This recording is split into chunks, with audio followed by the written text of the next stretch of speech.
Okay, thank you very much. I'm welcome you back from the morning session. It's already afternoon. Good afternoon, ladies and gentlemen. Otherwise, people online will see different things. Okay.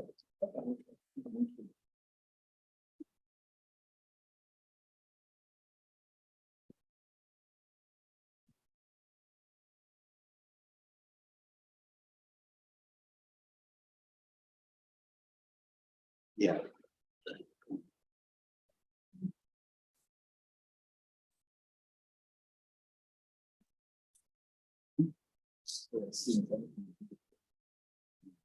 Okay, thank you once again. I want to believe that whoever is around, either have a system which is either a forum, e-learning system, or you have e-learning systems from your institutions where you come from. So one thing I want to remind ourselves to start with, we need to be able to log into our system. I was checking through and I discovered that most of us in this room where we are, and for those online, last login is about 100 and something days ago. So, and if you try to log in, the system will ask you to change your password, because I triggered a change of the password that we are able to log in again. So, should be able to access elearning.ruforum.org. And once you're there, then just move on to login. Make sure you have your username with you. Who can remember our usernames? It should be the first initial of your surname and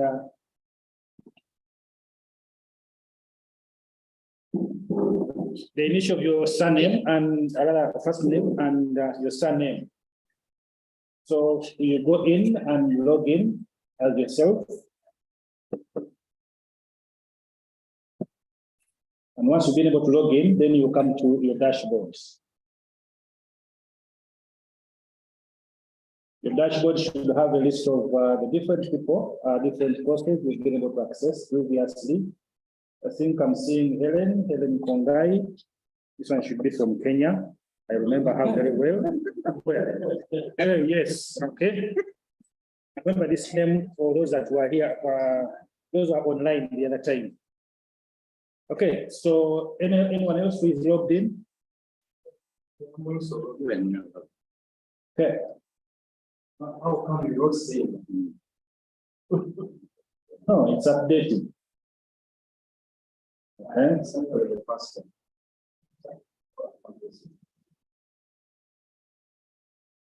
As we keep logging in, we'll keep updating. So who is unable to log in? So that we can help you right now.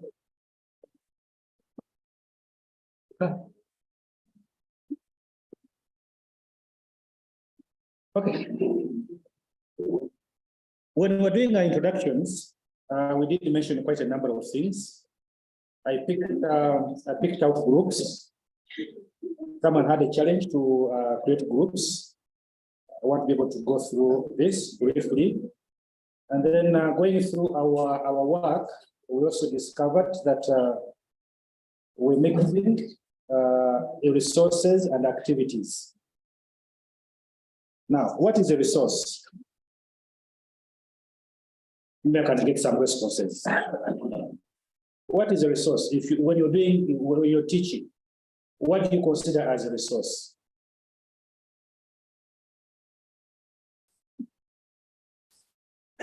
Yes, sir. A resource is a future or something that will help you, to facilitate the learning of the content that you're posting. It can be in the form of the chat or from the forum, anything. Okay. Then how about an activity?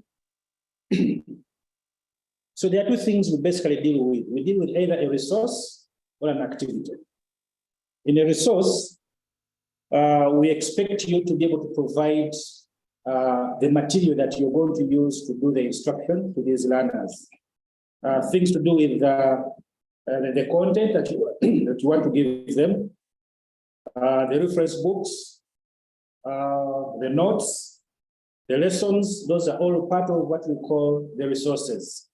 And then the activities, this is where you're going to involve your learners. This is where they're going to come in and participate into the same unit or into the same class or course unit that you're actually teaching or you're instructing them. Therefore, in all the activities, we expect the students to be able to participate actively.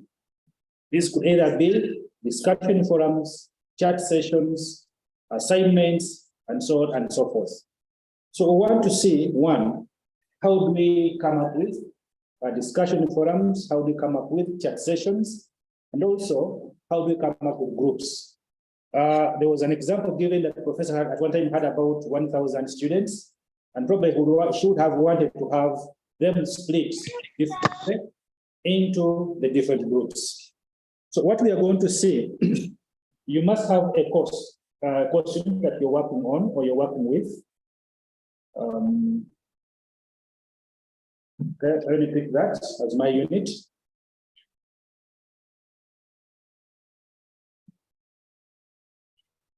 Okay, and the next thing I'll be able to do, one is to be able to turn editing, because I want to start editing my unit. So I'll turn on editing.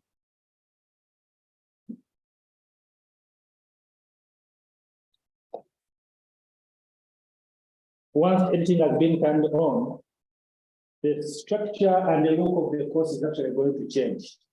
You'll be able to see where you can add activities and resources, usually at the end of each topic. No. Because you forget me, yeah. You forget me, yeah. Therefore, we have this section here, and this one we pick either an activity or a resource. Then two, in our courses, we manage 4 things, the ones that we teach. You can manage participants in your course. You can also manage students in your course. You can manage the questions or exams into your course, and also the attendance of your learners. So among the resources that we add to start with, the moment you say add activity or resource, the system should be able to give you a list of both activities and resources. And if you're not sure which one is an activity or resource, you can actually filter out. Okay? You filter out to have resources, if that is what you're interested in. They will include the files, the URL, the pages, the ILS content packages, the books, and the folder. Okay? So if you have quite a number of, for example, reference materials that you want to put in a specific folder, then you're going to use a resource called a folder. That means you're going to insert a folder, and within that folder, then you'll be able to drop all the resources that you want for your learners to use. If your interest is to add a page, then you want to add a page, a label. If you want to add a file, you can also add a file. That means PDF, points, and so on and so forth. Or if you want to add a URL, which is a universal resource locator, probably a YouTube video or link, then you're going to use a URL. So basically, these are some of the resources, whenever we talk of resources that we need to add into our units. Let me take an example of a folder. Among the questions that came through, one was asking if I have quite a number of probably reference materials or books, I want to put them somewhere for these learners.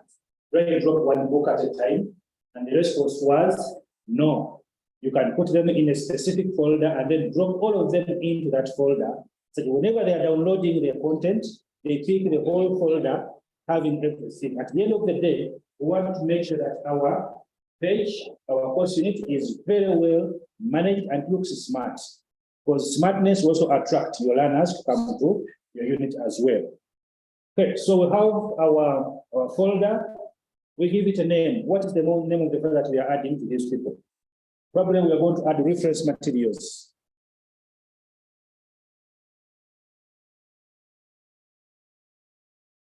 Okay. But then you have an option to describe what you want to have under this reference, under within this folder. What content are you going to put there? You remember we are not there, you're not there, basically, but you want them to come to this system, find everything, read through as if you're actually there, instruct them, and also guide them on what they need to do. So as Professor Wan said in his earlier presentation, you can actually add a brief description of what that folder should contain, or what the folder is going to contain. It's okay.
Hello, we can't hear you anymore.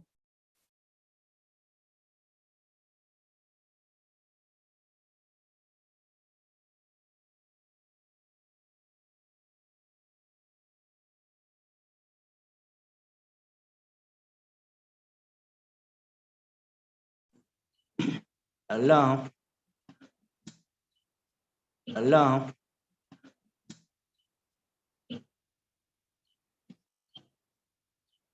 Hello. Hello. Yes, please. Go ahead. Okay, so once you've been able to put all these files into that folder, then move down to some of the instructions. How do you want the folder to appear? How do you want the folder to be displayed on the student's page? One, it could be as a separate page that whenever they go and look at the folder, it opens onto another tab.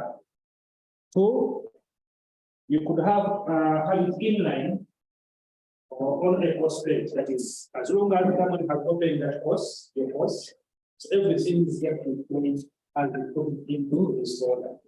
And then three, below that, we do have an option. Would you want to have the subfolders shown? If the answer is yes, you will leave the tick. If you don't want the subfolders to be seen, just take off a tick. You want them to see a download button, and if that is what you want, then you leave the tick on, or you can actually go ahead and force a download of these files. Okay? You want them to have this content and must be as it is, you put it there. So once you're done with all the settings, then of course we're not going to this current page. Simply go save and return to course. There are two options: save, return to course, save and display. When we use either of the two. If you're still editing or still adding content to your course unit, your page, then save and return to course. If you think you're done with editing, whatever you want to add into your course, save and display. The moment you do save and display, it's going to automatically go and turn off and turn editing. Altogether, friends. Okay, so save and return to course. So we shall have our course unit having the folder that we put here. This is how we look with the description, okay, and the name of our folder. So in that folder, we have everything that we have. I was going through some of the questions that we were able to go through, we were able to acquire, we uploaded the content, and I discovered that some of the links that we put there for the reference materials are not active. If you also went in and tried to access some of these units, you'll find when they are inactive. So to the learners, that is it's not very good. So you want to be able to give them what they need to have, and also force them, or not force, but encourage them to go back and review these resources by providing activities at some point. Okay. At their end, if everything has been done well, for them as students, how they are going to view the contents. So I'm switching my role to a student.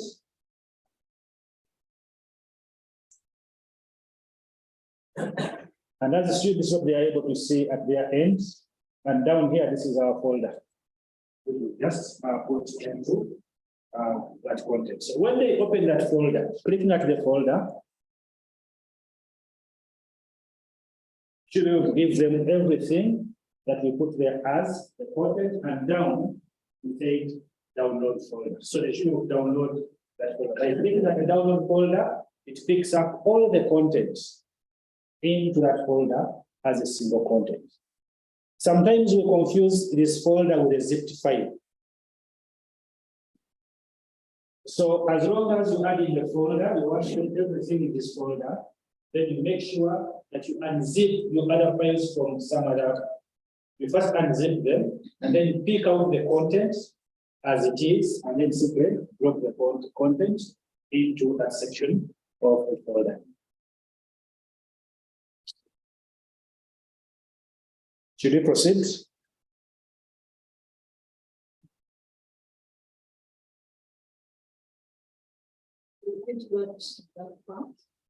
Which part exactly?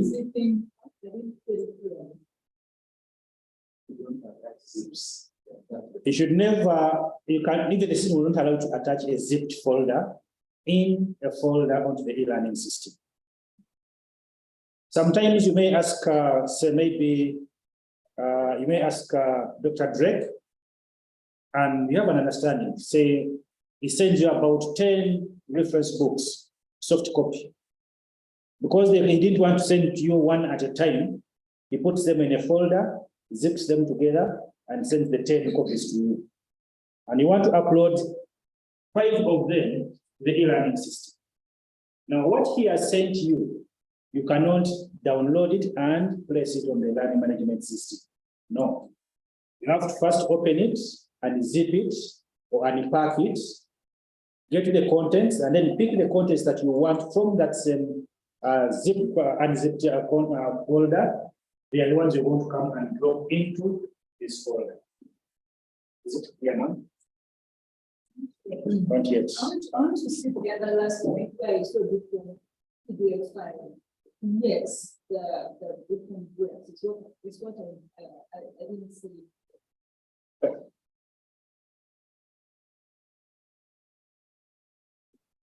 Can you go back?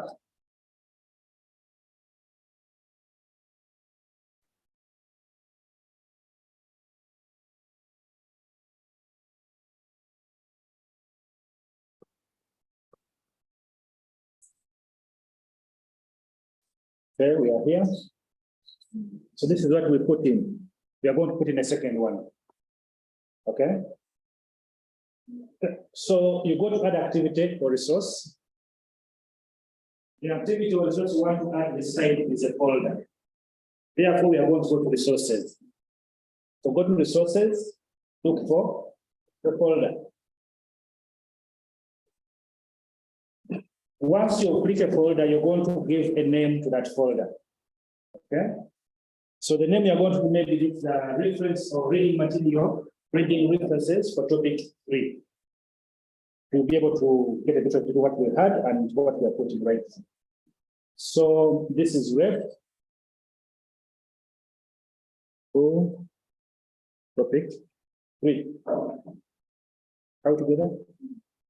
Come down and give a brief of what is within, or what is going to be within that same folder. I've already said ref to 3, and then you can, whatever you want to add, as long as you put everything there that you want to add, then come and display this to the students, such that whenever they come across that folder, they have a brief of what that folder is all about, such that they do not miss a point by skipping that folder. Because you know it is very relevant to their work, their learning. Then slightly below that, that's where you're going to drop all the folders. Rather, all the files. Now you go to your where you unzipped your content from. For example, assuming this is where you unzip the content from. So everything has been unzipped, and that's why it is. So you pick whatever you want out of this. Let me pick this. That. Okay. Then drag them and drop them in that space. So they will be put there one at a time. And that's what they are there now. Now come down here. I want you that we understand or remember what we said about all this. And then simply move down and save and return to post. So you'll discover that you have your second folder with all the content. And this is where it is. It is here. So opening this folder will give you access to the content as you put them into that folder.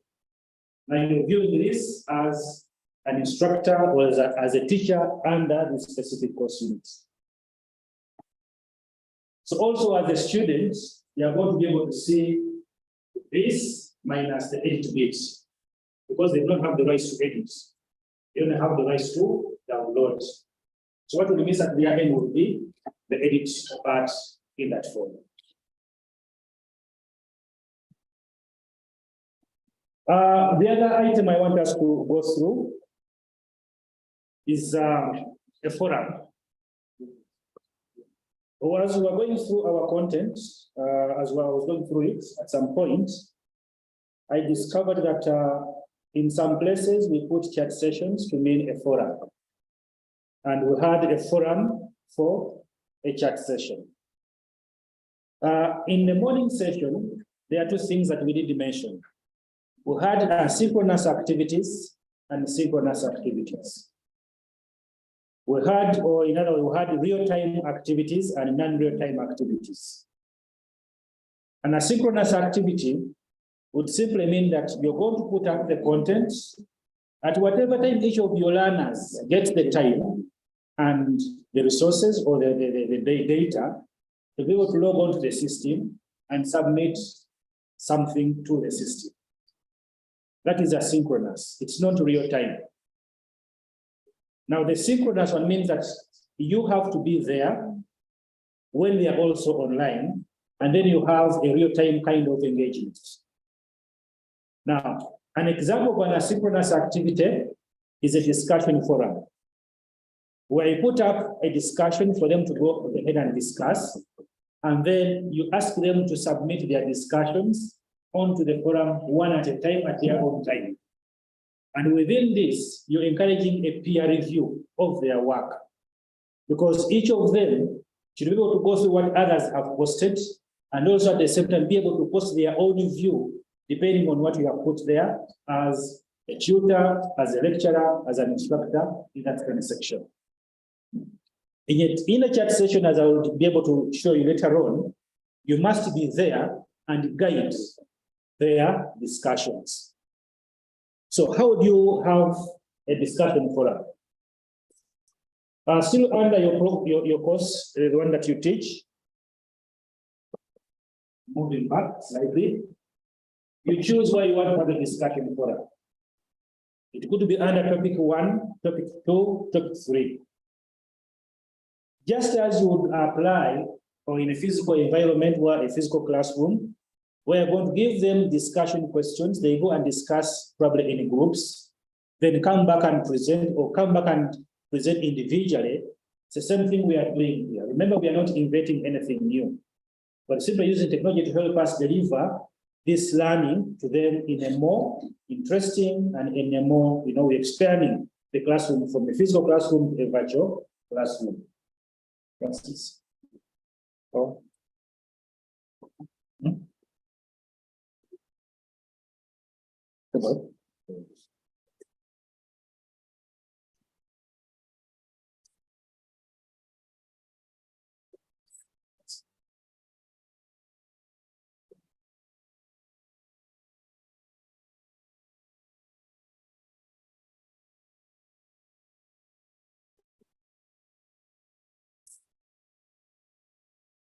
Okay. So for us to have a discussion forum, you move to where you want to have your discussion forum.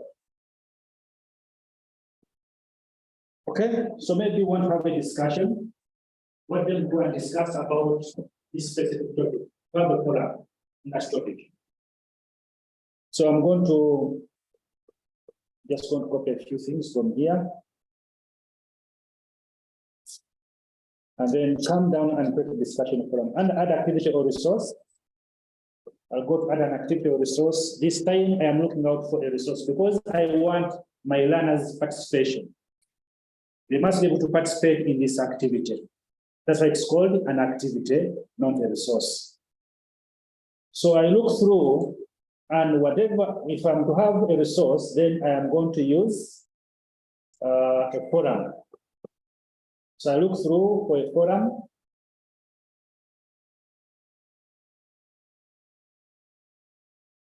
There it is.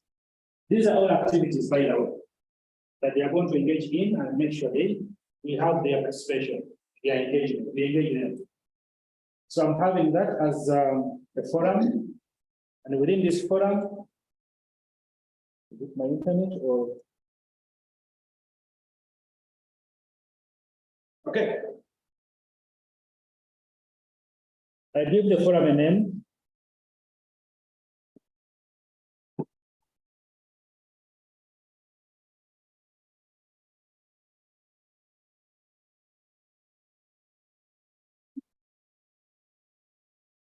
Then I'm supposed to come in and describe my forum. What do I want to have on this forum? What do I want them to participate in? Okay. So it's all about this. So from this, I must be able to form a question that I want them to discuss at their end.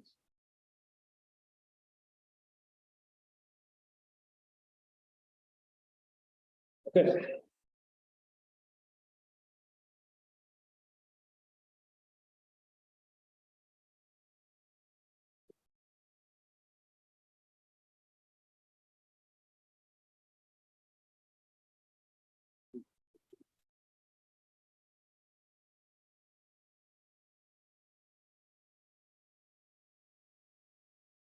Citing examples drawn from your environment institution.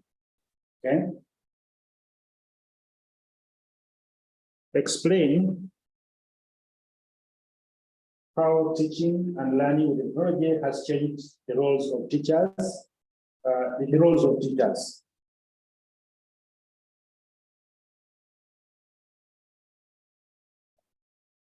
Okay. Remember, we must be able to communicate effectively. You're not there. So whatever they are reading here should be guiding enough. So each student must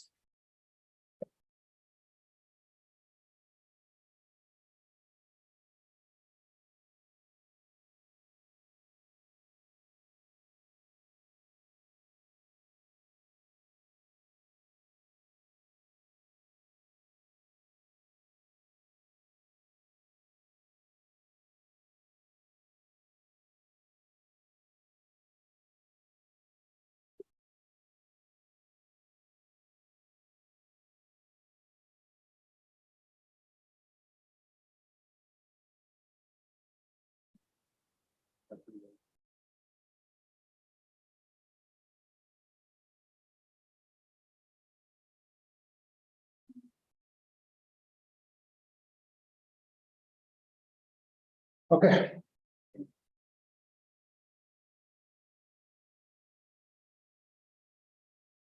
I'm saying each student must submit a response here.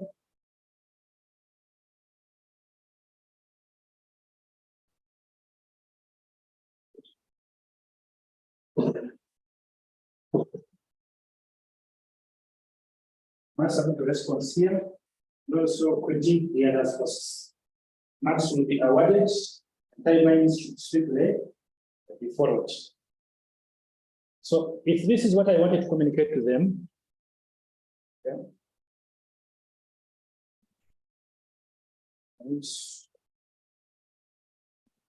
Okay. That's basically what I want to communicate to them. Then I move down here to have this displayed at the attendance. If I have the time, then I should be able to also add a simple image based on what I would have searched from the internet or whatever I have. I can add that as part of the image. When we come to editing, I'll see how we can add an image. But let's have this plain as it is. Now, once this is done, then we'll have the options down here.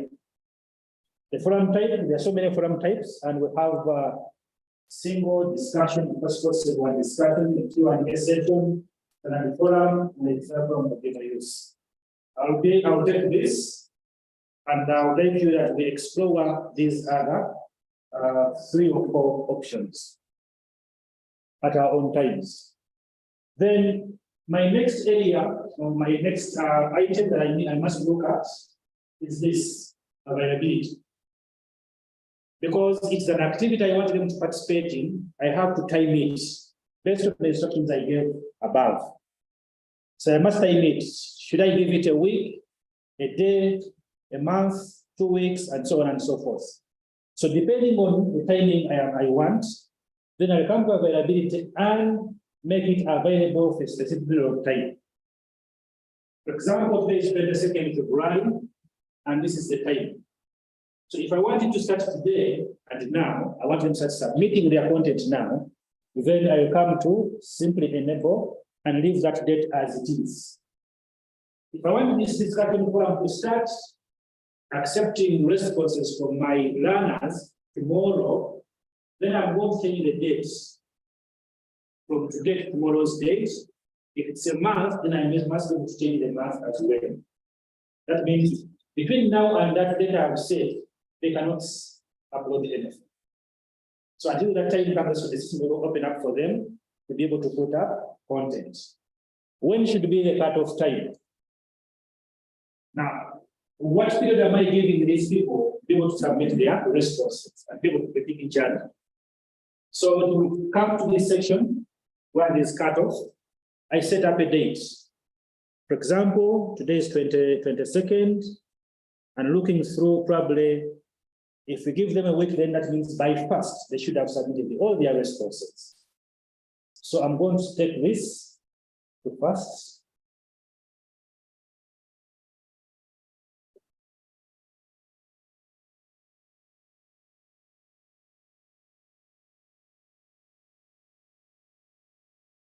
The 1st of March,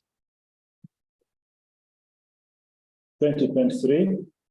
And around the same time, which is right now, 12:47, the discussion forum will automatically close. But if I also know that my learners, most of them get time in the night when they are from work, then I can extend this to midnight. Okay? It's a 24-hour clock. It's a matter of coming into a system here from 12, then you can change this to 23 hours, or 24 hours.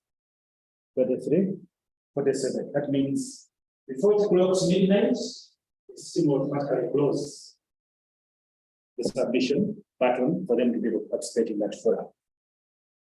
Now, below that, after that is done, how do you want them to submit your content, their content? Now, we have 2 sections, 2 options here. Either they can upload documents, or they can simply type in the spaces provided. And for either of the 2, you may need to. So for example, if it's an attachment, you have both attachments and word count. If it's a word count, that means they're going to have 500 kilobytes in terms of words. It should be that in terms of words. Then 2, if it's files to be submitted or to be uploaded, we have default of 9 files, documents that can be submitted by 1 student. Of course, you don't give them all this liberty. So instead of having 9, you can limit this to 2. Okay. This you can either increase depending on what you want as well. And then if you made it say to display word, if you say word count, then that means you're going to determine how many words they should be able to give you at some point. Now, subscription tracking. Now, for them to be able to know that their colleagues have posted and for you to know that the something that is being posted, then you activate this tool. You let them know, or you let them either forcibly subscribe to the forum or to automatically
okay. Yes, we are briefly. I think we are back. Okay, there we are.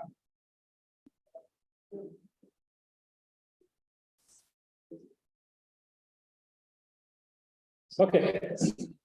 So activity completion, that's what we want. And if you want to the system to automatically track activity on the platform. So you come to activity completion, you have a number of things here. You have one, when you get activity completion, then you also have an option to activity to mark the activity complete, or the last one that should be marked complete as well. They have made a certain condition that you would have put.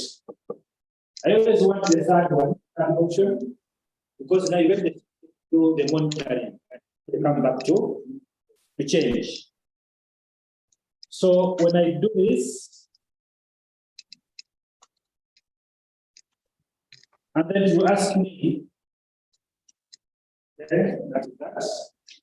Then now I say review, the student must view this activity to mark it complete. That is one. Two.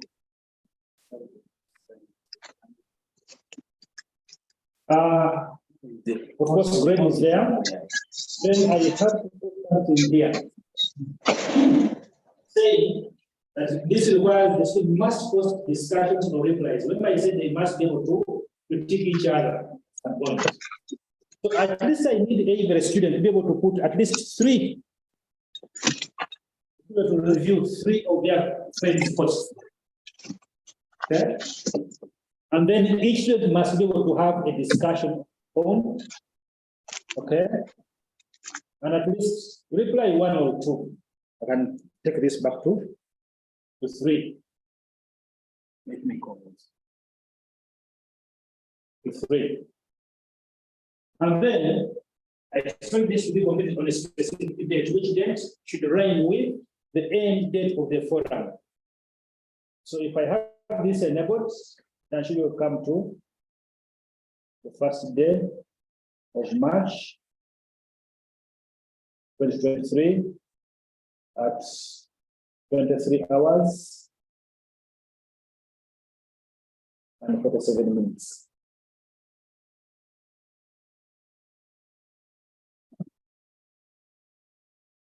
Okay, so once I am done, I will save and return, because if everything is very okay, the system will be able to save whatever you have been able to put up here, and the forum will be ready for these learners. So this is what we have as our forum.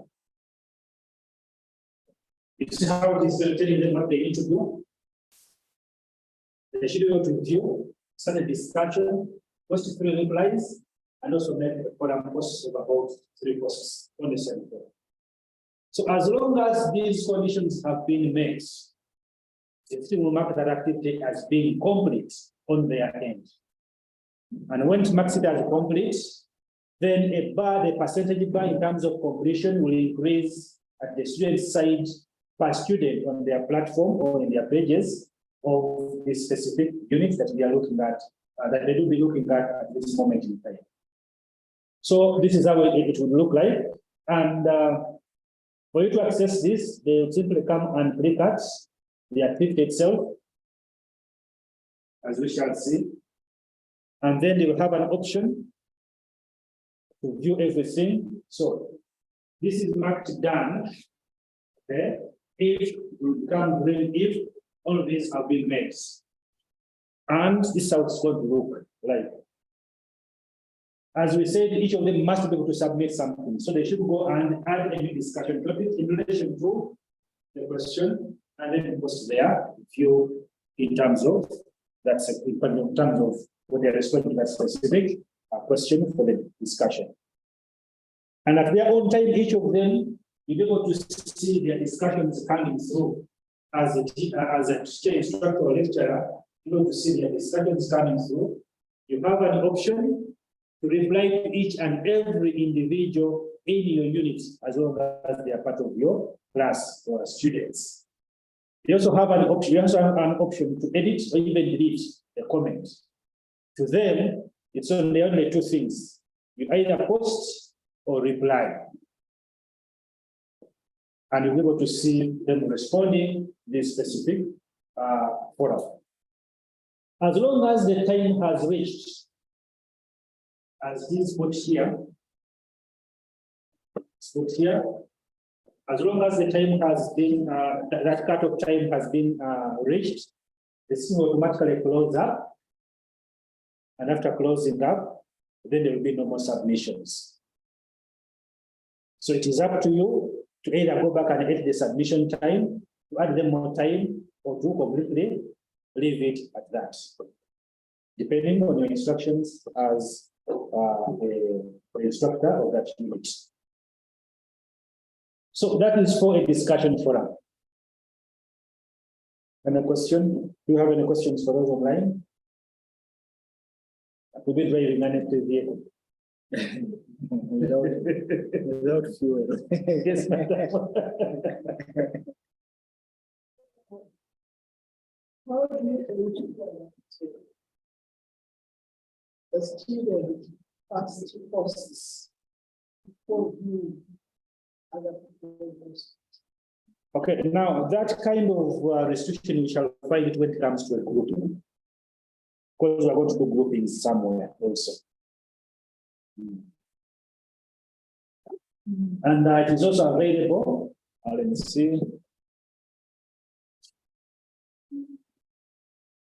I don't think we have it anywhere else. But also, as an instructor of this, some of our learners are very interesting. You simply go, paste, the copy. Others will go through what others have posted, edit and copy. So as you go through yourself as an instructor or the course tutor, it will be very important that you try to look through exactly what they have posted. And if you find any similarity, then you should be able to come through and say, yes, please post again your own. You went through X, Y, Z this work and you reposted so and so work. Post your own work. Believe me, they will know that this lady or this gentleman goes through what we post. And we still don't simply post anything that we think should be posted. Then also depending on availability of tools available, you can have proctoring that is targeting that is going to check plagiarism. See if you can, they simply picked everything from the internet to this. And if you have it embedded within a system, I think the plans are underway to have this done. Then before they even post, we'll have known how much they have plagiarized before they even post their work. Okay. Any other question for those online? We have questions online.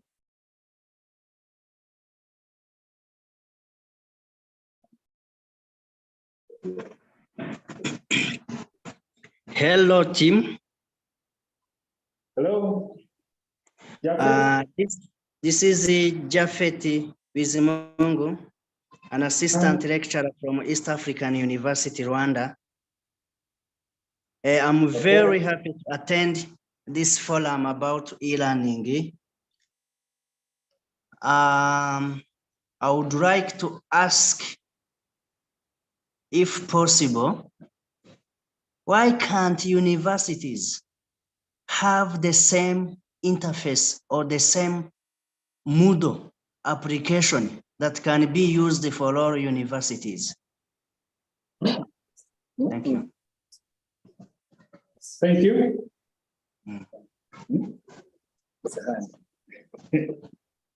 Someone has taken note, we are going to have that responded to with time. Someone who has taken note, we shall have it responded to later on. All right, thank you very much. Thank you. Any other?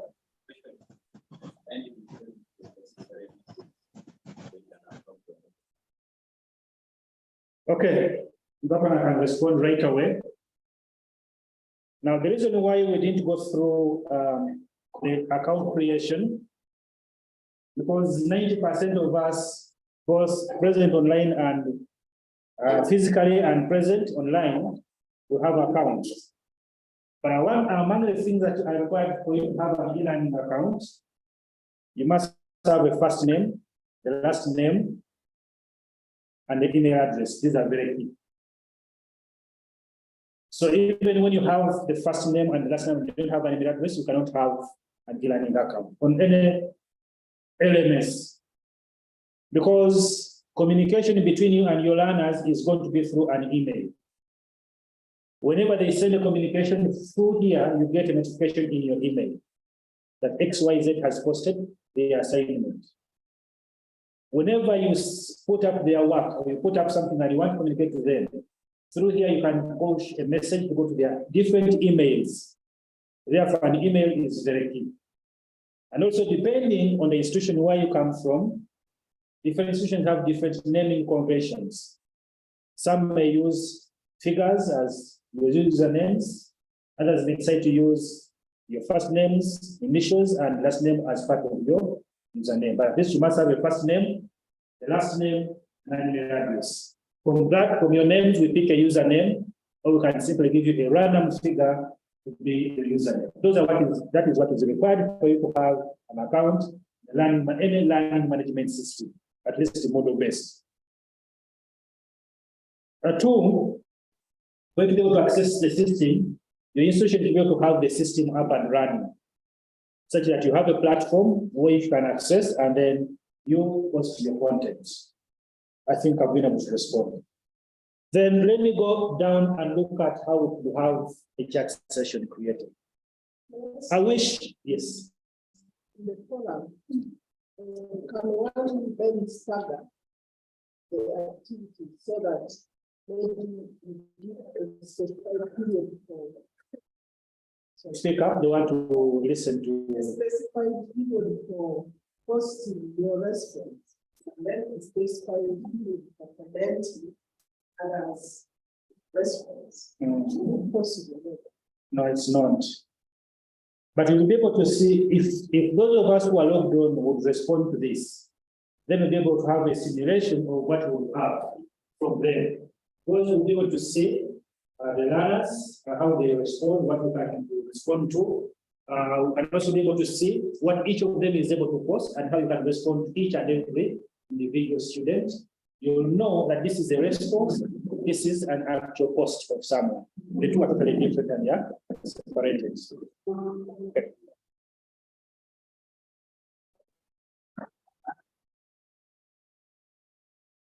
Okay.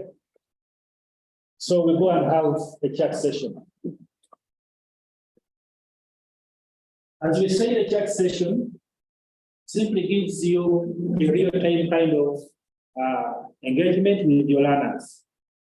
In the first place, when it comes on board, you have to agree with your learners that on Saturday next week, between 2 and 3 p.m., you're going to have a chat session. So you prepare them, maybe physically or having a virtual class. Then at your end, as an instructor or course tutor or teacher or lecturer, you come and put up an activity. This activity this time is a chat. This activity is a chat. And within this chat, you can give it a name. What do you want to chat about?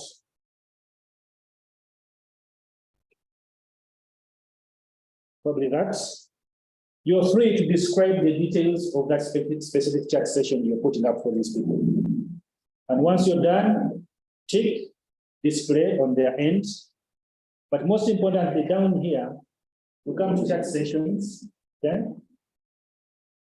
And other chat sessions, when do you want this chat to take place? You want this to take place at this moment in time, or you want it at a specific date? You use the dates. How often do you want this to take place? Is it a one-time activity for this specific topic? We will have a chat every now and then. At that very time, on a specific day, and so on and so forth. So now, these are the options. You have non-publish any chat in times, that means it's going to be open. No repeats, publish the specific time, that means you're going to chat at a specific time within that chat session must take place. You may have a recurring chat session that every Tuesday, between 1 and 3, we'll have a chat session. That means every Tuesday, you'll have this.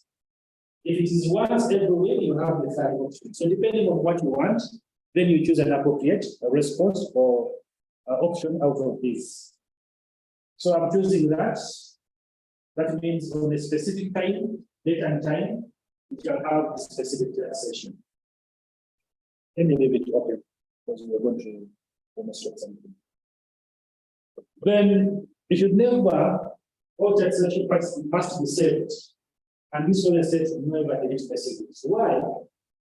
Today we are having a session, assuming this is going to be accessed by some people who have not had time to come and be with us this afternoon or today.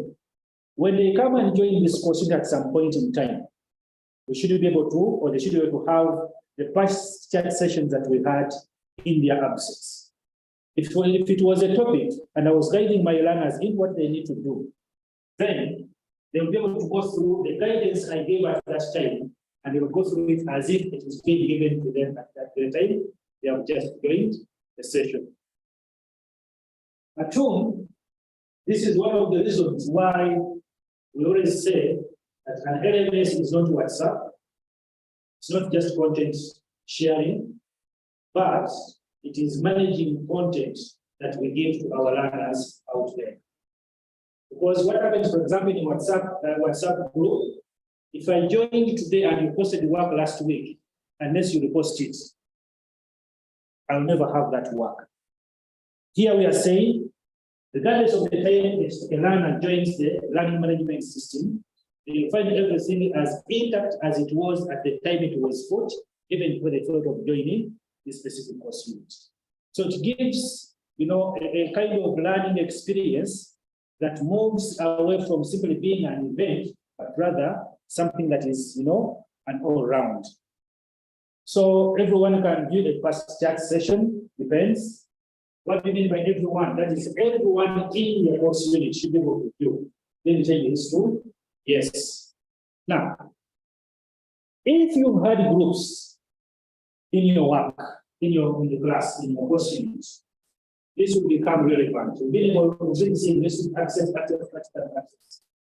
And this to access a specific group. And that means you must have created these groups prior to when you say add restriction, then you can either say group. If you choose group here, that means only those that belong to a specific group can have access to that chat session. If you have a chat, you have about 1,000 students. You have a chat session from maybe a group called the Know It All. Okay. Then you will go and have a group called Know It All, and then you attach this to a specific group. The rest of the other groups will never know what this group went through, because it has been attached to that specific group. We are going to see how we can put group at some point. So don't worry. So I'll leave it at that. I'll not put any groups or any restrictions. Once I am done, I simply save and display, or save and depending on what I want to do. Whether if I'm still editing, then it should be able to let me. So we have a chat pattern, which is this.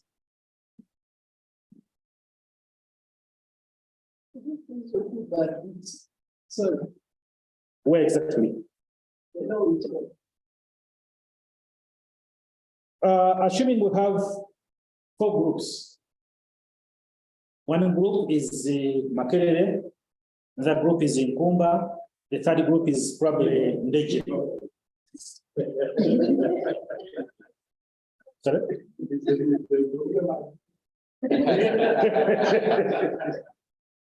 And my discussion, a chat session is going to be attached to a specific group, probably Ndeje. So I don't want anyone from Makerere and Nkumba to know what Ndeje are discussing.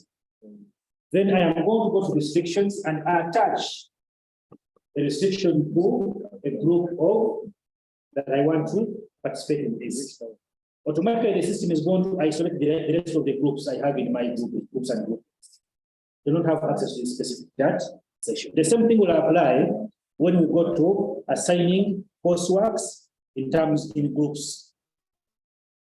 So as long as you give it to a specific group, then all the other groups will be denied access to that specific work. And if they submit their work, then the mark that you give to the person who has submitted that work, that means everyone in that group will assume the same mark because they all belong to the same group in terms of groupings. Okay, so once you have your chat session like this here, we have it here, then you're going to click and enter chats. Opens a new window. These guys are not seeing the new window, so I need to. It opens a new window, which is that you see now on your screen. So whoever enters this chat session, you'll be able to tell that all your learners will be listed in this section here. Their names based on how they join the learning management system.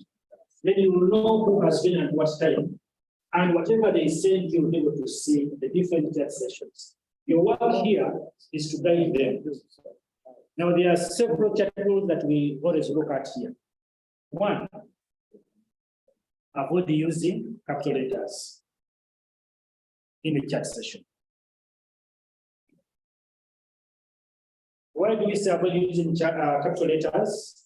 It feels like you are abusing. So always try to make sure that you use lowercase. Use the sentence case, basically. That is 1. 2, it would be very important that as a course instructor or teacher or lecturer, you come in earlier than the students. It's good practice that you get in earlier than them. They should find you in the room. Should you come late, don't start by greeting them. Just imagine we are here now, and you walk in and say, good evening, good afternoon. What will happen? The first thing would be that we shall forget what we are doing. All of us will be now turn back to you and respond to you. You're disrupting, you're interrupting the chat session. Okay. 3, make sure you guide them. As long as you're there, it is important that you give guidance to the learners as they are attempting to participate in the chat session. The other thing that we talk about in the chat sessions, or in the chat session, 1, there are themes. Now, these ones, they simply help you to have a different look of your chat window. But within that, there's what we call talk and then beep. Assuming we're about 10 of us, like we're in this room, and all of us are participating in the chat session. At a point you discover that Dr. Mbatu today is not responding, probably she's idle. I can beep her through here. Yes. Yeah. I will beep, I'll simply go to beep, and then a certain sound will come through a device alone. Then she will know, hey, someone is not seeing, I am not active. So if you discover someone not active, you simply go in the hand. It's like that. It's an example. You can talk to an individual. In our normal WhatsApp sessions, when you want to respond to Joseph's comments, you go and highlight, then reply. Now, in the chat session, it's called talk. So you go and talk. Joseph has said something, you talk, then you put the name that, of course, you will be talking to the person. If the name will be here, you shall have to be, and then talk. So you go and click and talk, then you type the message. That message will be directed to XYZ. It is not private.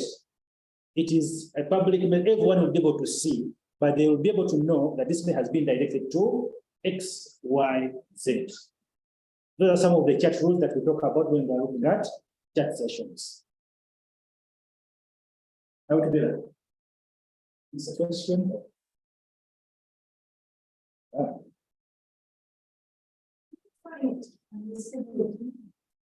Please log in and get to the chat session. Enter the chat. Which unit is that? What's your name?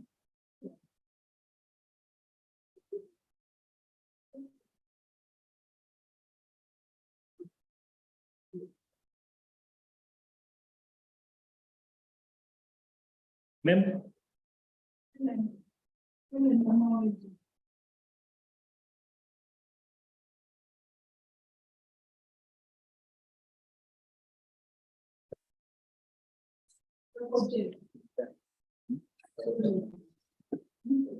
Just put in Helen. The company. Helen. How do you spell your name? H-A? H-E. H-E.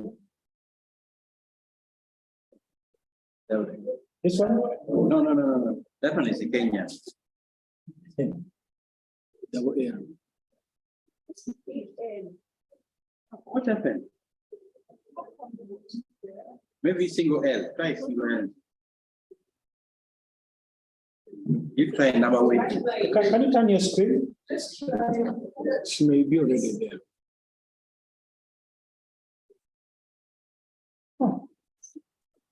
Maybe you've set up a chat session in your own unit. Yes. And that's what you are accessing.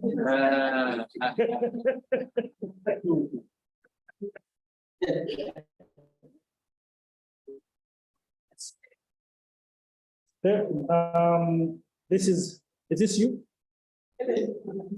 Okay. No, you're there. Now go to my courses. Go to my courses. Helen. I have already actually. Now go to my courses and look out for a course called ELCD, e-learning content development. Yeah, you have to go to this course, not yours. Now you're coming to my course. Yeah.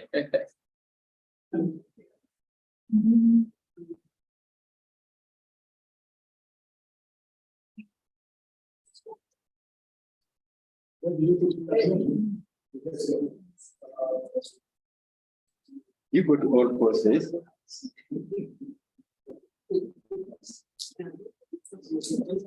Great, yes. E-learning content development. Yes.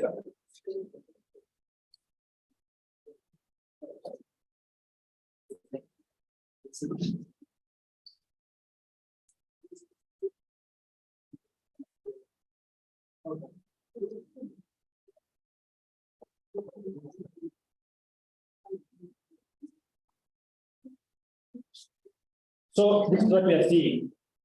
As someone who comes in, you're able to see the learners as they come into your course, into your chat session. And that's why I was saying that I was not seeing you. So we have there, we have top, we have big. Okay.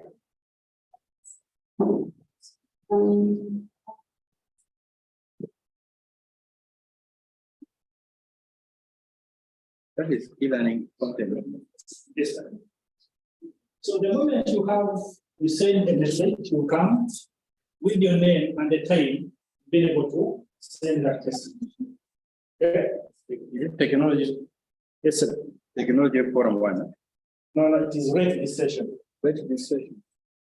You see it in the Kasha. Okay, I'm seeing Susan is also here. So it's here. Ready this session. So now, if I need to bid. So this will be your audio. Participant training evaluation. You can see. So did you hear that sound come through? That is a sound for a beep. So you're beeping someone whom you discovered that is being inactive in your chat session. You want them to contribute something. Then the token beep, you click at someone's name, under someone's name, talk, and then the name is going to be displayed down here. And you say to that person, and then, yes.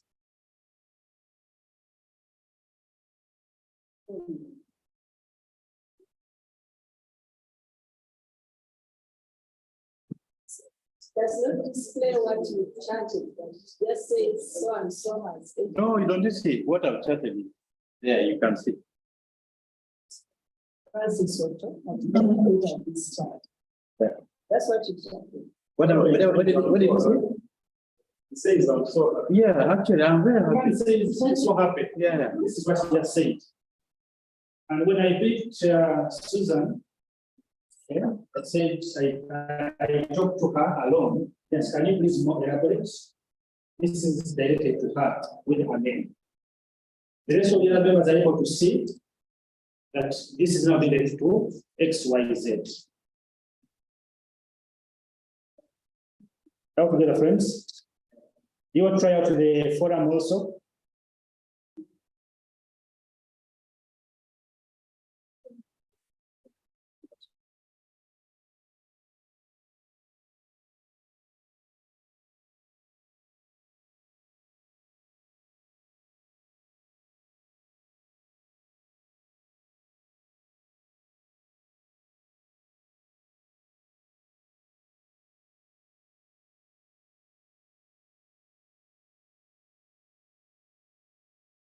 Such things came up. Now, the moment you end or you close, let me first go to the themes and we'll see what happens for the themes. If you choose bubble, that's what it's going to do. You're going to have bubbles. Whatever you send, you come like.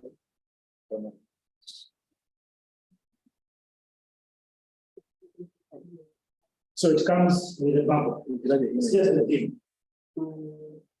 With whatever you've been able to send. And then the last one is compact, which is what you add. Now, the moment you leave a chat session, let one person leave. Just close this chat window. I have left. The moment you leave, you should be able to know that you left at some point. Yes. You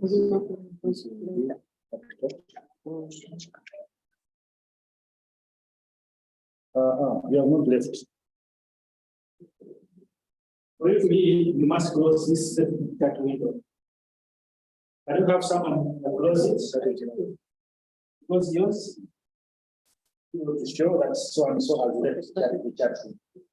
Just as it showed that so and so has joined. So there it is. The moment you leave, you don't need to type I'm leaving now.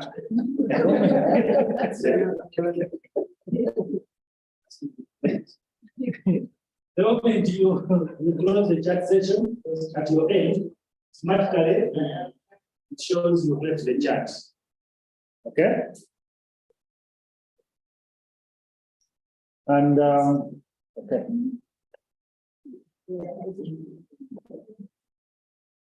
So that is as far as that is concerned. Now, I want us to look at these two things.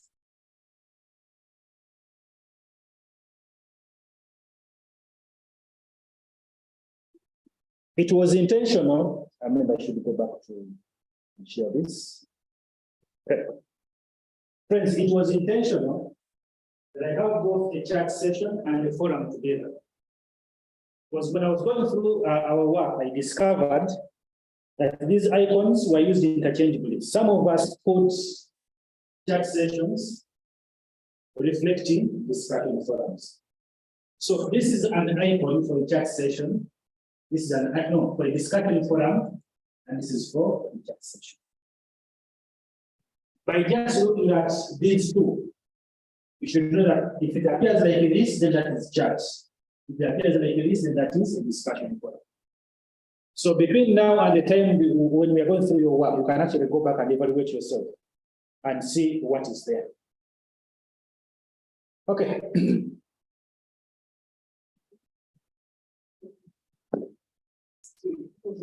Now, who else is not yet logged in? Those that are physical.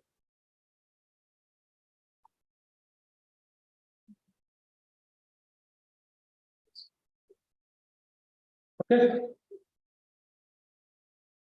So the next thing I want us to go through briefly, because I know you now need to refresh, is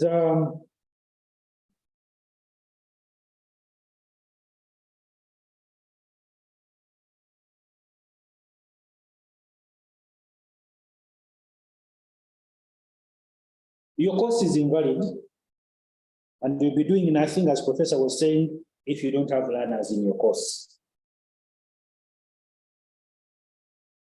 You cannot even do groups and grouping unless you have people in your course.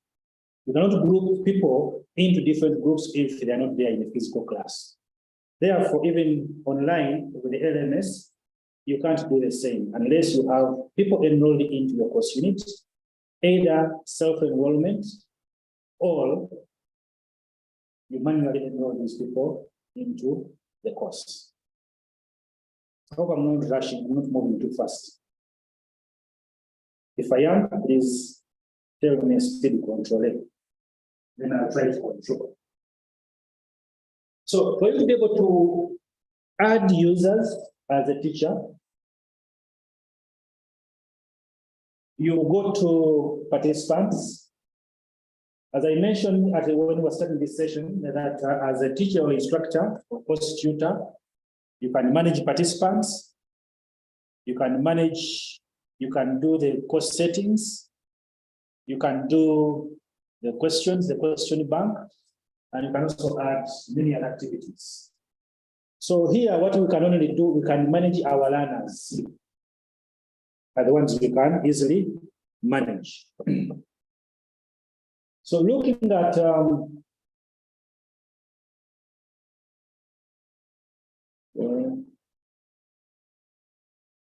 so if you go to your course administration, the moment you click at your course name, you can now move to the course that you teach. One of the courses that you teach. And then under that course that you teach, go to where there is participants.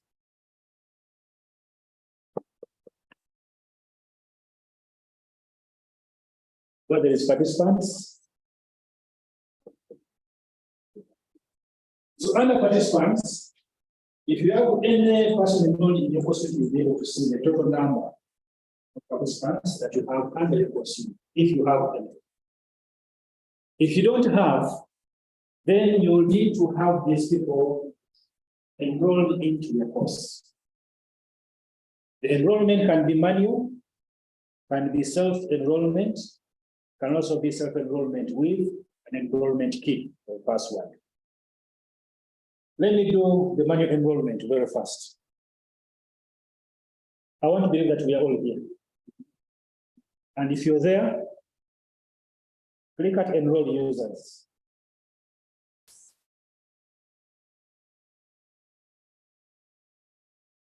Now, these users must have been able to, or must have a username on the system.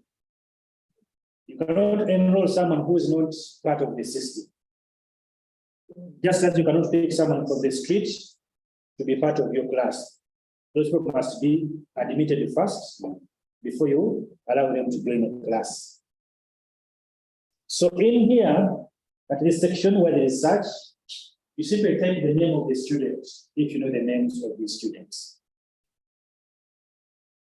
The moment you type the first name, or the first two letters, the system will automatically display to you all the names that start with that specific letter. And then you choose through the ones you want. Take an example.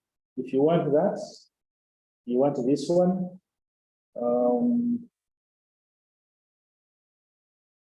You can suggest it is that and that. So you can keep clicking at each of the names. Just type one letter or two letters, and once you're done, then simply come down here and say enroll users. This is where you put all these users under your course unit as students in your course unit. So one would ask me that why do I need to enroll? Is it my role? That one I may not answer. But one of the advantages is that if you manually have these people into your unit, then you're going to be minimizing problems that are going to arise at the end of the day. If you allow them to have a free entry and exit, that means whenever they come in and do assignments and go and enroll themselves from the course unit, their details will be deleted from the system under your unit. They'll come and tell you, I did an assignment, I submitted my assignment, and as long as they are not there, then their records will not be there. If you have them enrolled yourself, you bring them into the unit, they stay there, they cannot move out. So whoever says that it's submitted, you should be able to see that really they submit, as long as they are enrolled, that they submitted, unless you enroll them manually. So after enrolling these users into the system, you have a list of users that you have in the system. Then you're able to tell whether these people have ever accessed your system from the time you enrolled them, or they have never. You're able to tell how long ago, for example, this one is 239 days ago. The last time you logged in, I think was the last time you were either here or something. Some have never, as you see, this Wednesday. And it's what comes at your end. This is how you're going to know that your learners are either accessing the system or they're not accessing it at all. If says never, that means they have never looked and you never expect any activity under their profiles. That was just the bylaw. Now, the moment you know that these are the learners I have, about 43, for example, in this unit, then you can think of creating groups. You can think of grouping these people so that the assignment you give them can be tagged to a specific group. Now, for you to group these people under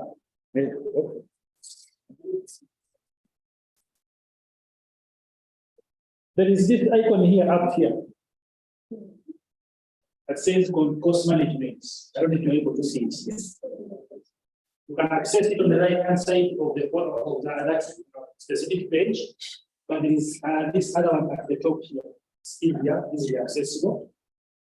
Just go to this course management. As I said, you will see the 4 areas which you can manage under this course.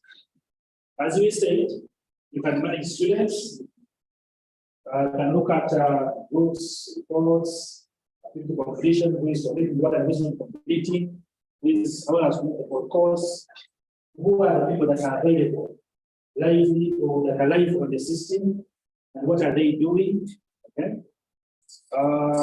You can look at course schedule. Where do they go when they log into the system under your course? You can actually look at which area they concentrate on.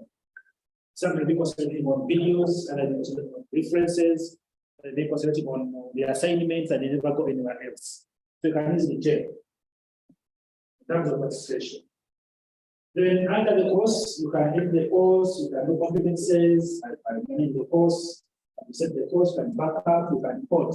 Now this one allows you, if you do a lot of good work today, and tomorrow you're teaching the same course, or 2-3 years, they give you the same course to teach. You don't need to struggle so much. You're going to create what you created. You simply come and report. From that previous one, you go to the new one, about 5 minutes, your course is calculated. So if you spend much work today preparing your course, rest assured at some point you don't have more issues if you keep the same course, because you have most of. Then there's a question bank, those assignment activities that you can give to these learners. So our interest here now is on to the groups. We move to the groups. Now in the groups here, I have these groups. Maybe I should do.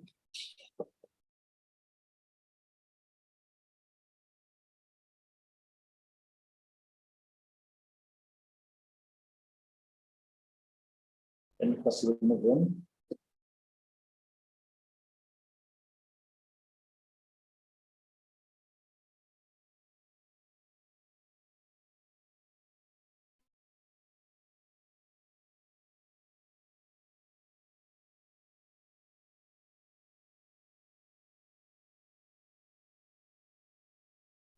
Okay. So we now have our groups. We are going to create groups, and we do not have any group yet. There are about 49 people, or 43. Allow me to make a few explanations. One, in creating groups, we can use these 3 options here. These ones down here. One, we can manage a group. That is when you go in, think of the different group names, Legend, Kumba, Makerere, Gema, all of those. Those are the group names. And then you manually create these different groups one at a time. 2, we decide to use the auto creation of groups. That would mean that letting the system will do an auto create depending on the number of users that you have on the system. And then 3, you can work on your groups outside the system. Group your students the way you want them to be grouped, put them in an Excel sheet, save it as a CSV file, comma limited, and then import that file into the system. The same groups will be created as per that Excel file. So shall we use, I think, the first and the second option, you to understand. That is 1, 2.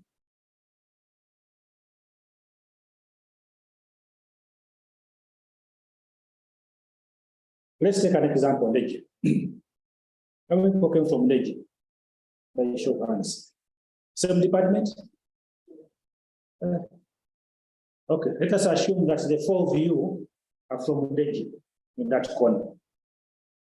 2 of you are from a certain department, and 2 of you belong to another department. Okay? I want to explain something. We can group you as in Legend, that is a bigger group. Or we can group you as pedagogy and instructional design. But in there, we'll have multimedia content,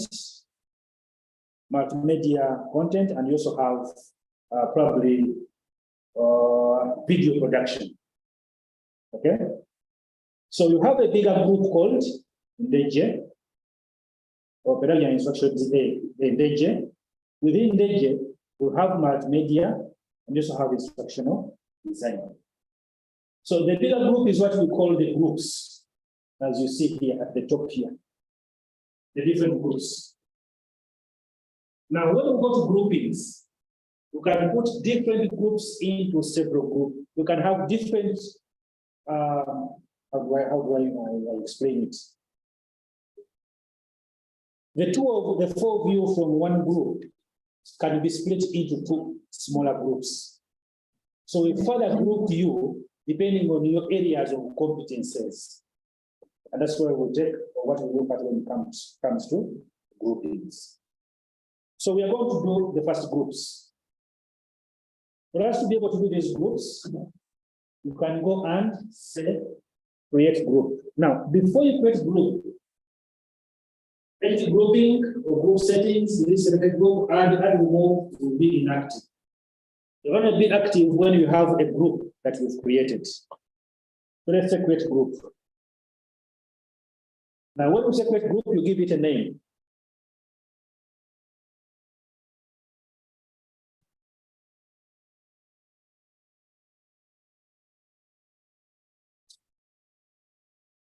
We give it that as a name.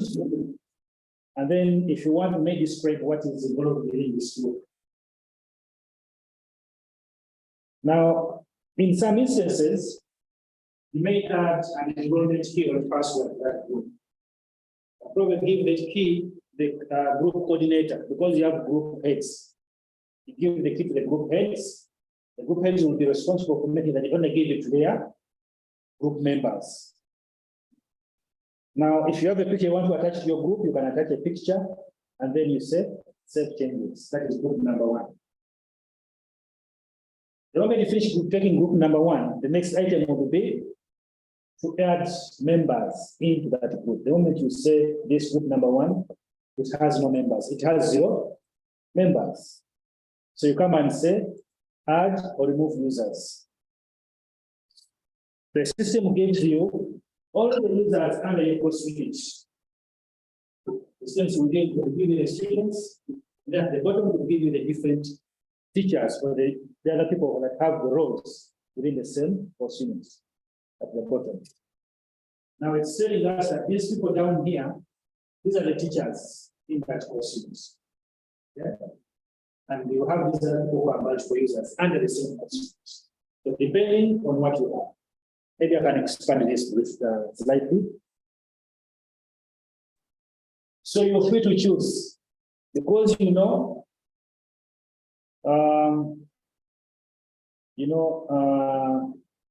is good. If you put Emmanuel, George, Joseph, Felix, and Lydia, they can make a good group. You know their competencies, so you manually group them. The way you group, say, for you, you there because you know these people. And then you simply say add. So their names are going to be added to that specific group that you created. That will be group number 1. Then you go back and create another group. Go back to groups, create another group. When you could create another group, then maybe say create group. Then you also give it a name. And then you say create. So whoever did not go in the first group, you put them in the second group. What the system does when it comes to add and remove users, it's going to tell you who is in what group, if you have anyone in any given group. It will tell you. So from here, you can also choose what you want to have, whom you want to have in these other groups. And then you also add them. So be able to know, to go back to groups.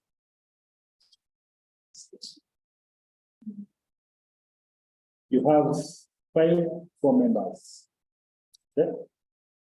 That's how we create groups. As simple as that. Now, the second option, which is auto-create groups, is very interesting. And this auto-create, if I go through it, you're going to see it. It lessens a little bit of your work, but makes you think a little bit as well. The moment you say auto-create, there are 2 things. Either you auto-create based on the number of groups you want, or the number of people you want per group.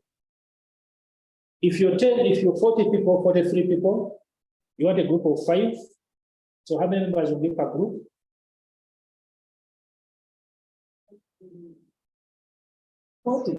We are 43. I want each group to have 5 members. So how many groups will I have? 9. Okay, so I need to change this to number of members per group, and I specify how many members do I want to have. If I want 5 members, for example, that means each group will having 5 members. Now, if that is the case, then I move down here. Where do you want to pick these groups from? You want to pick from students, or you want to pick from students, teachers, and managers, or depending. Then you come, select members from grouping. Now, we don't have any grouping yet. We had these groupings before, but you can ignore those. Select members from group to none. Now, there is this. How do you want to allocate members in using the auto create? There's a random option. That means they'll keep placing randomly. This is simply place you wherever it feels desired. Now, there are these 2 things. These ones are very key, very important. We are 43. That means we have an excess of 3 at some point. Now, when you set to get a smaller group, what the system will do to make sure that if we are going to have a group of 3, which is very small, it's going to randomly redistribute those 3 into these other groups. So they do not have a smaller group of 3. If you have any other person who was put in a group before and you take this, then those who are not going to be grouped because they don't have a group they belong to. Okay. So you do that. I want to leave that as it is. And then there.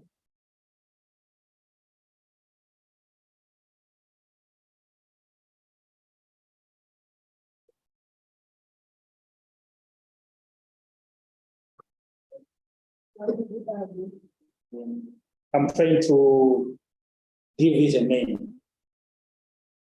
Grouping there. Grouping name. Let me call this budget. I can preview what I've done. I'll simply submit. And then within no time, I have the groups. I gave them a name just if you remember. So it went to group A. This is the application of class and so there are 2 that are supposed to have been in a different group by themselves. They have been invested in this. That's why I said the rate lasts smaller.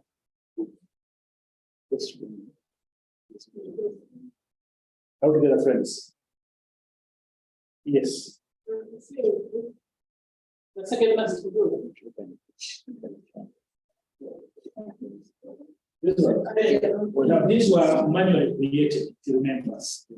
So this is the autocreate from A up to H. They made it, they don't choose any other name, but use those initial to make sure that they're able to differentiate between the auto and the manual attributes. Okay. Any other? And for each of them, you'll be able to tell who has been placed where. By moving to each. So after creating our groups like that, then we can come to the groupings.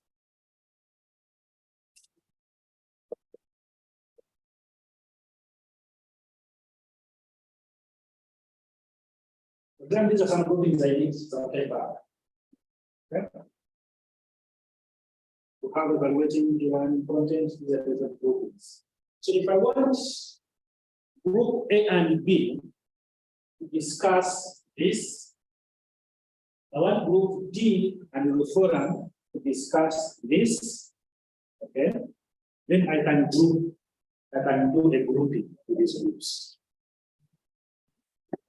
Okay. So I will separate grouping. And under these groupings, Let me use the existing groups. Let me create one grouping first, and then we'll edit the groupings, one of the groupings that is there. So I'll say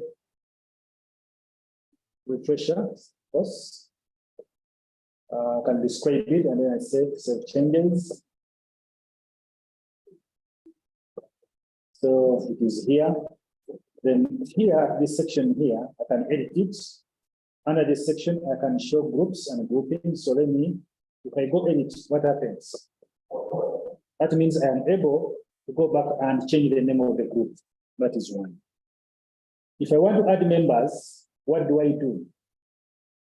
I'll come to that groupings. Yeah. And then I'm able to pick which groups do I want to be in that grouping for the refresher. As we said, I want to have forum, I want to have group A and group D. Then I'll say add. So all the members in those three groups I've chosen are going to belong to a same grouping. So when I'm giving out an assignment, I'm going to give the assignment to a grouping. And only those people will be able to have access to that specific assignment. Okay, go back to groupings. Let me do one other grouping, this one here, for the students. I will put forum 2, roof 2, look at E, okay, C, and do that. I also go back to groupings.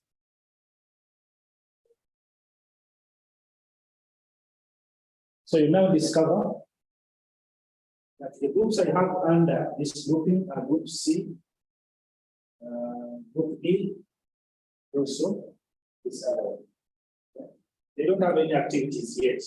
That's why you see they have 0, 0. So how do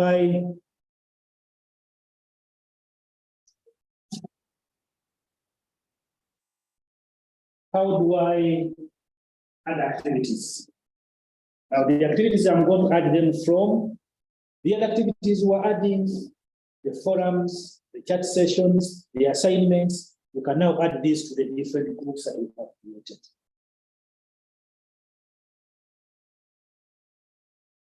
Confusing. Okay. So even for groupings, you create a subgroup at a time. Okay.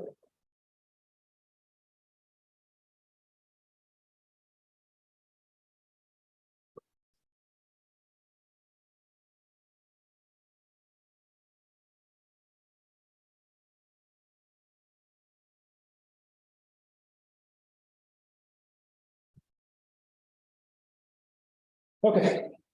So now I want to go and add activity. Let's have an overview of what we've just done. One more question. Yes, madam. So it means you cannot do groupings before creating the groups. Start with the groups, then you can regroup these groups. So this is an overview. It tells us who is in what group, who is in what grouping. And then from here, then we know, okay, our courses, so this is Legia, that is Legia, pressure, that is how, and that is it. Now these things seem to be quite many, but give it time. Practice. Usability.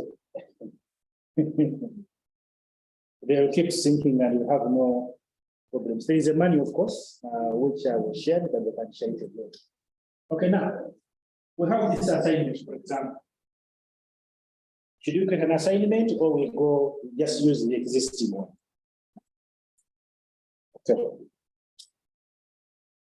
So we edit the assignment that is there and say edit the assignment because we want to give it a specific group. Then down under restrictions, somewhere. So, submission settings.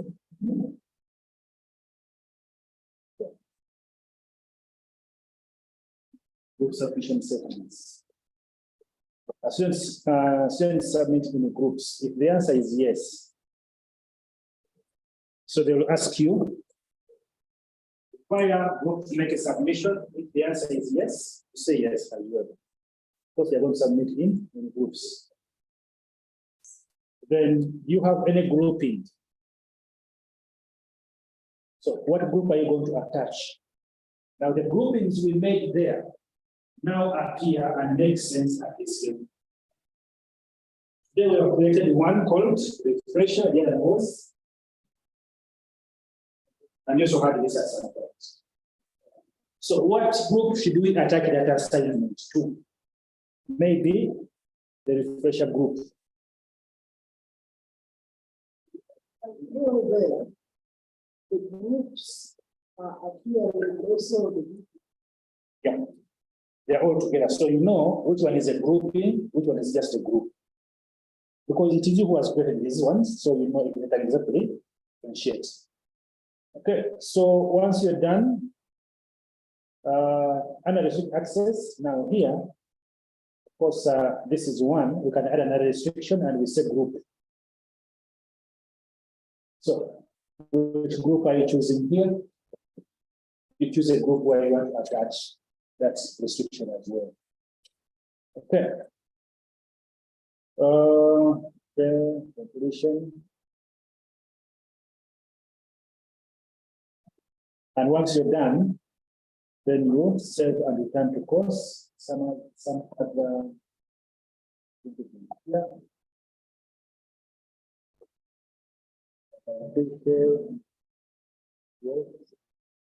Okay, I was looking for this. Now, under common mode settings is this group mode section. When it says no groups, that means if you don't attack your assignment to group, that means this will make possibilities. Now, when you attach it to a group, there are these two options. One says, let's start with the last one, saying the visible groups. That means that the assignment is going to be visible to all groups. And then the semi-group simply means that this assignment is going to be visible to a specific group which it has been assigned. So we are assigning this maybe to refresher. So the rest of the other group cannot have access to this assignment because it is separate to a specific group.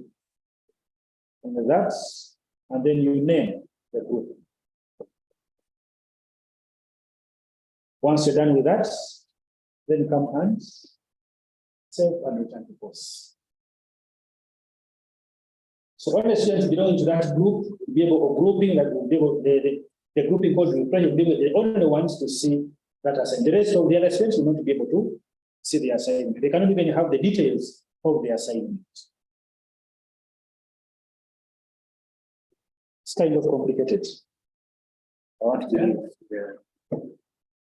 So, once you have your students enrolled and you have added an assignment. Please increase the volume. Once you have your students enrolled, Yes. you can add an assignment. Okay. And create groups. Then go to the assignment and ask them to submit in the groups. And is that what you have just done? That is. When you have a course unit, Yes. you have users enrolled in your course unit, Yes. group them, then set up an assignment at a group level, and then one person will submit on behalf of the group.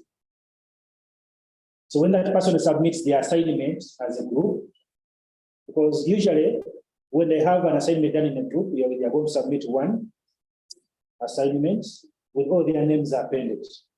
You give one mark, it applies to all of them. So even here we are saying the moment the groups have been made, you've attached an assignment to a specific group, The group leader submits the assignment on their behalf. The assignment is going to be replicated in each other person's account under that group. When you give a mark, the mark is going to be replicated to the same members of the same group. Now, since we say it is separate, it simply means that not any other member in any other group will have access to this assignment. Neither will they be able to know how much these people have got in terms of marks. That's what it means. My mind is trying to recall what we have done. As if we had an assignment already set up. Yeah. Then we created groups. Then we went back to the assignment. And attach the assignment to a And group. say, Yes. oh, But you can also set up a new assignment and assign it to a specific group. Now, now, these groups, we have created them yes. as the course group. Can it be that you can lead groups under subtopics? I mean, topics, let's say. So you want them to discuss based on the topic. So each topic you want them to have a different group. Is that what you want? I think what I was trying one time, I know when you create groups, you can always be creating a group for a given assignment. Or once you created groups, you created groups. So you can break them according to the different topics. And under the groups, when you go to groups and groupings, you have to break them based on the topics. So that you go to topic one, say groups for topic one, you regroup and attach the groups on that specific topic. So if we come to groups again.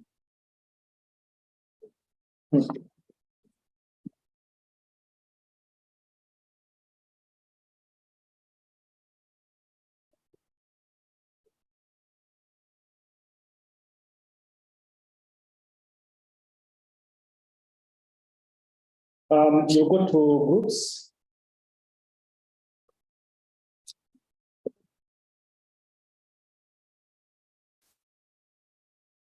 And then under groups here, under where the word is create.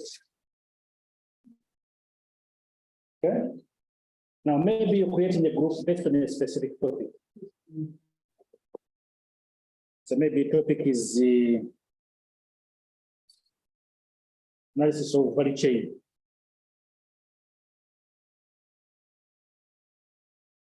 Okay. Then you come down here and save that. So whoever you want to have in this group, you can have value chain 1, value chain 3. Then set up your different questions. Attach question 1 to value chain 1, question 2 to value chain 2, question 3 to value chain 3. Now in the common module settings, change these to separate groups. The moment you attach value chain 1, common module settings, come and change to separate groups. I don't know if I'm making, I'm communicating.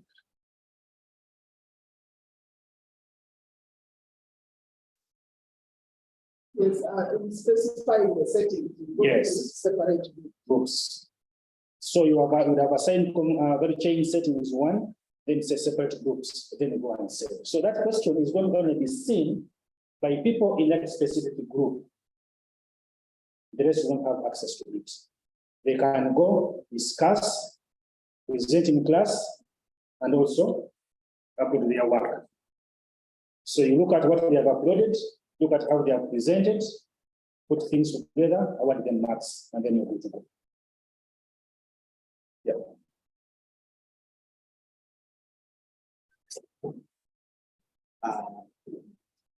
We have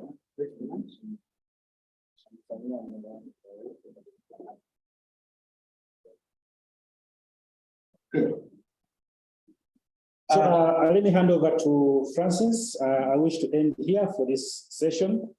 Hope it's been useful. Thank you.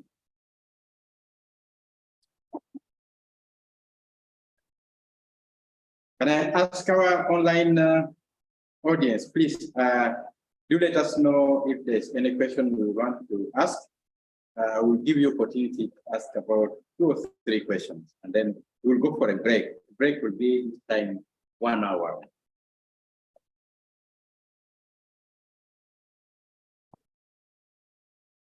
You have any question? I know that one question that is coming is about the creation of credentials for you to get onto this platform. We thought that for administrative purposes, you will be able to send email to Mike Amito. He will share his email on the chat. Please, you will send the email to him. Then we will create your account. Anybody with a question? Maybe as the online before, when you ask the question, he said there is a because online engagements are all about each other. The more you use the platform, the more you discover that I talked about here. Okay, Joseph, could you talk about the manual, the course that you prepared for, to guide the trainer and how to develop the manual for the users?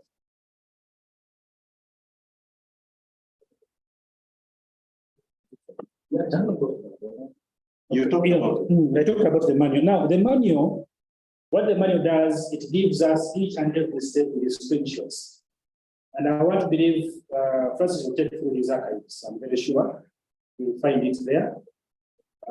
When the system was revoked, one of the items that was supposed to have come along with it was either a manual for the staff or for the teacher or instructor, the students, and I think the administrator. So we will check through the archives and see where it is, and then once we are able to find it, we shall avail it to members. Okay. But the message before it comes, please practice. And the message that Joseph has left us with is that today's training will give us some additional skills for us to go back to our courses and run through those checklists and to be able to enhance them, to make them much better. This we think can be done within a week, after which we will have an evaluation of the content before we can have these courses advertised or offered. Because as I said also previously in our meeting here, is that we will still use you people to deliver this content or these courses to the students. But we want, before we go public, we want to be sure about the quality. So that's what I wanted to say. So with that, I like to say we have come to the end of this session. After 1 hour, we'll come back for additional 2 hours, and then we shall conclude.